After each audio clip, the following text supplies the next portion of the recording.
I asked you what was the best bind and fly sub 250 freestyle drone that you could buy. And then I bought the 3 most popular suggestions that you made in the comment section. Spoiler alert, one of these I'd never heard of before and I was a bit skeptical, but so many people mentioned it. I went and got it anyway, and I'm glad I did because holy it was amazing. So first of all, I want to say thank you for all of the suggestions. There were so many.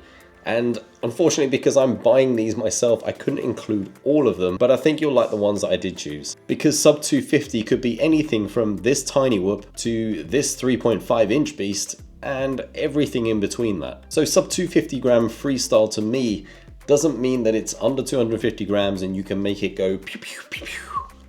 I'm actually looking for something that is gonna feel a bit more like a 5-inch freestyle quad. And that means that I have to be as close to 250 grams as possible because physics. Being freestyle focused means no ducts and no dead cat style frames. And being able to take a hit is a bit of a bonus because freestyle involves a lot of crashing. So all of the whoops, the 2 inches, the toothpicks, the long range drones, the cinematic drones, all of those were out for this test. The only other thing I had as a requirement was that it had to come with a DJI version. Whether that's an O3, a Vista, or an original Air unit, didn't matter, I just only have DJI goggles. But before we get into it, I have a couple of notable mentions that I really wanted to include in the test, but couldn't. A few people mentioned the Ummagawd 250, which is a quad that I love and I've always wanted to try one out. However, they don't do a bind and fly version anymore.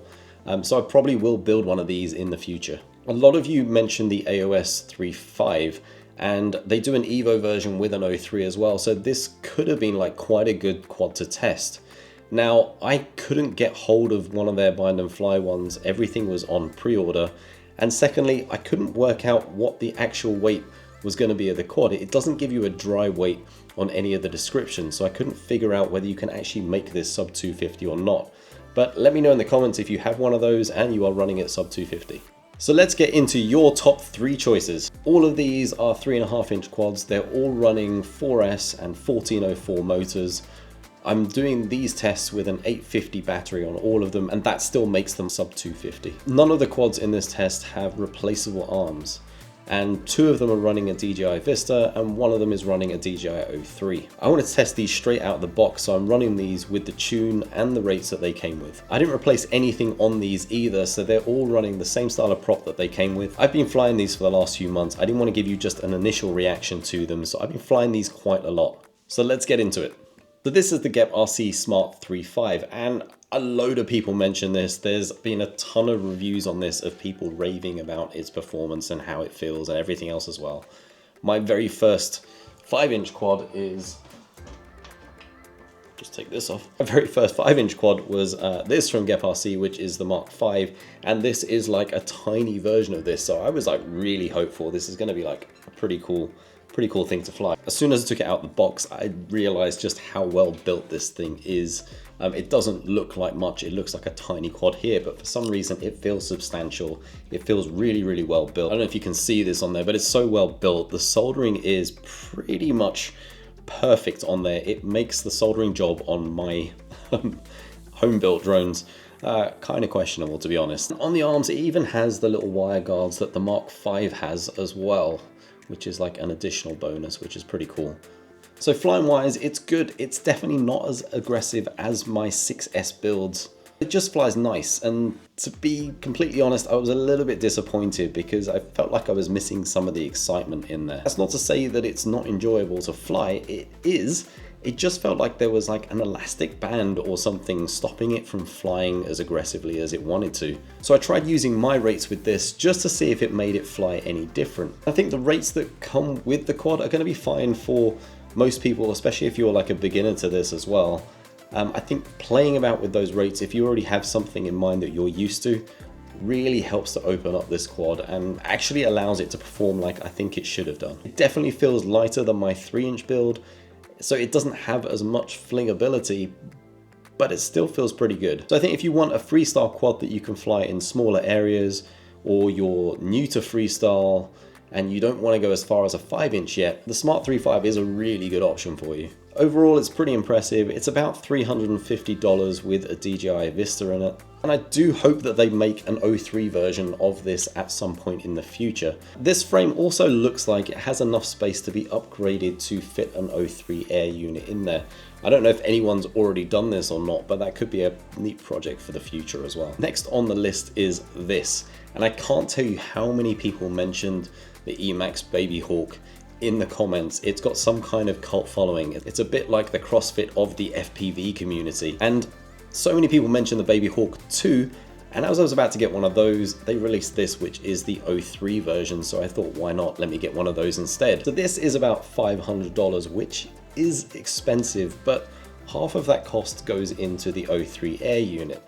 I wish that more manufacturers would go down the Flywoo and Beta FPV route, where you don't have to buy it with the O3 Air unit. They'll give you everything else on the quad. You just put your own air unit in there.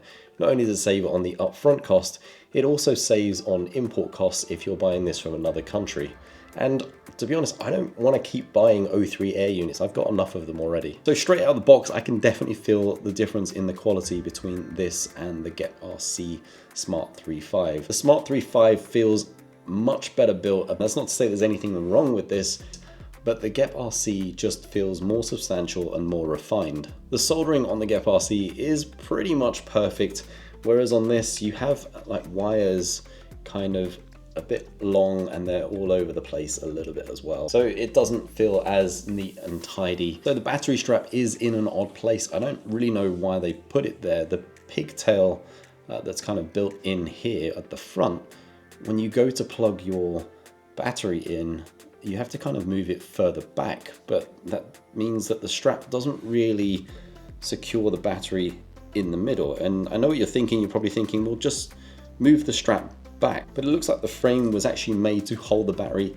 in this position, which maybe I'm just using the wrong size battery for this. And the frame is an interesting design. The arm design also means that you don't get props in view when you're flying this around from that wide O3 camera, which potentially makes this a very versatile quad, because you could fly this not only for freestyle, but you could use this for cruising around and cinematic video as well. And I say potentially because I've had some huge issues with Jello with this straight out of the box, and that Jello has been so bad in some occasions that I can't fly this for very long because it makes me feel kind of motion sick, and I don't get motion sick, so I don't know what the hell's going on there. So I've checked everything on the air unit. I've pulled the camera apart just to make sure there's nothing loose in there. I've changed the PWM frequency by flashing BlueJay to the ESC. I've done all of the usual fixes that you would do with the DJI O3 unit to try and reduce the wobble and the vibration.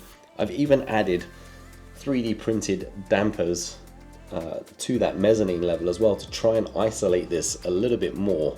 I've been in contact with Emax, who came to the conclusion that it was a windy day and that's why it was doing it.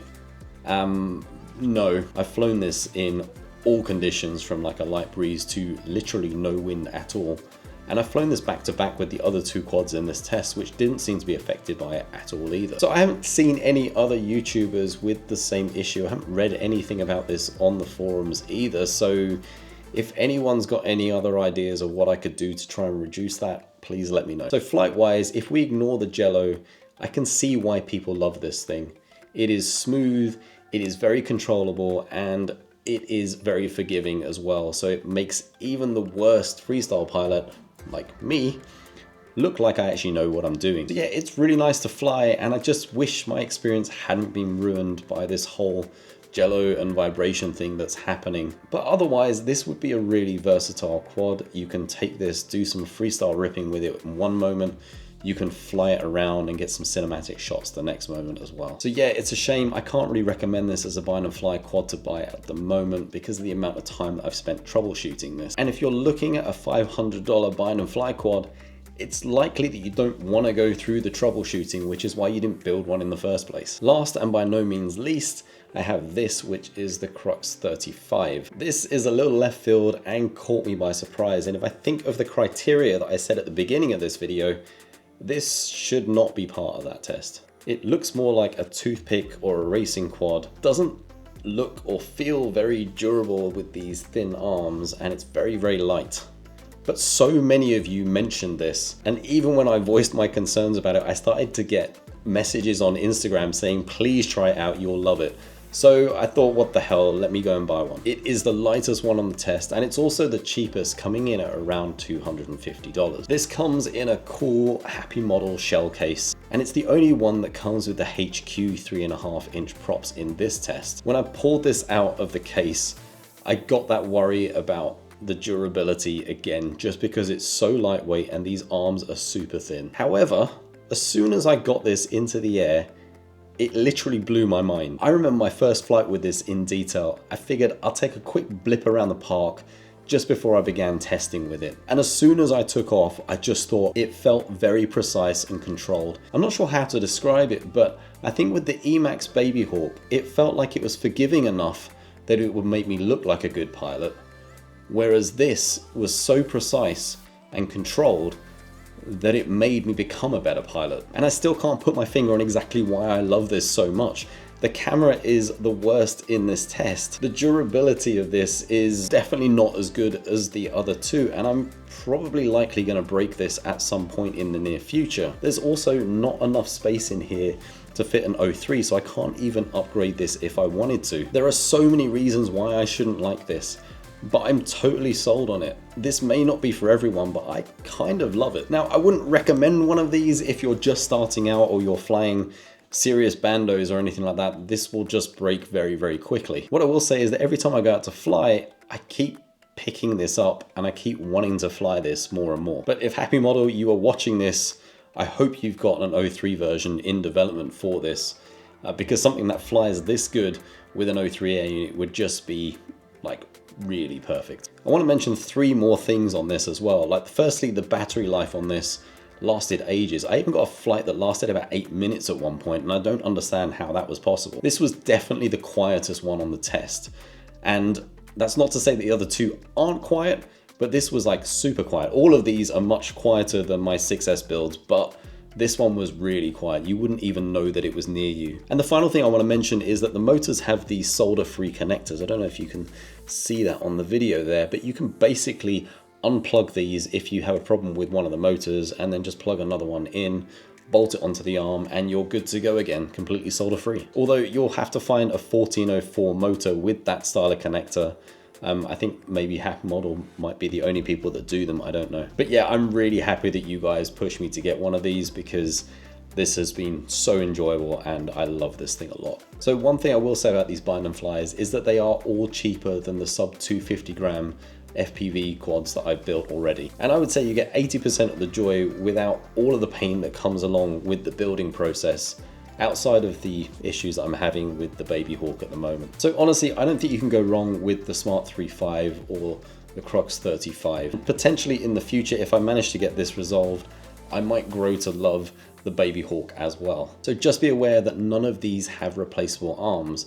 So if you're going to be flying in concrete, I would recommend going with the Smart35. I would probably just get an extra bottom plate for that, just in case something happens, because if you break an arm on any of these, you're replacing the whole of that bottom plate. If you're on a budget or you have a bit of extra cash and you want to get an extra quad, I definitely recommend the crux35. This has been one of the most enjoyable quads that I've flown. And if I can somehow get that flight experience with the durability and replaceable arms of my own builds, maybe running a DJI O3, that would be absolutely perfect. Let me know what you think. Am I missing a sub 250 freestyle quad that you think should have been part of this test? Do you agree or disagree with anything that I've covered in this test? Let me know in the comments.